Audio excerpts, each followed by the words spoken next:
Локалната власт, предводена од ВМРО ДПМНЕ, вети дека ќе ја намали невработеноста. Ќе се сложите дека тоа е добра причина за да се работи, како ветивме, така и направивме. Резултатите се гледаат. Резултат број 1.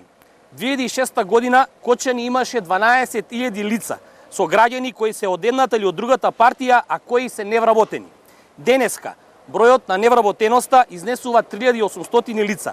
Ваквото трикратно намалување на невработеноста е резултат на два доминантни фактори, а тоа е активните мерки за вработување и привлекување на странски инвестиции во општината.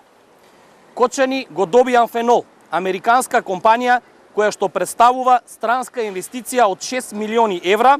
Кочани ја доби и Антура, холандска компанија која што изгради репроцентар за цвеќе. На крајот од 2015 година Антура во Кочани има вработено 163 лица.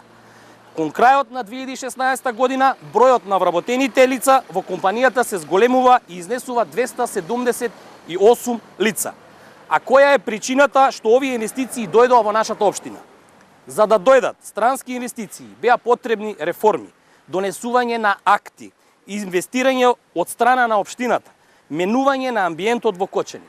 Локалната самоуправа со поддршка од советниците од ВМРО ДПМНЕ заедно со коалиционите партнери го сторија сето тоа.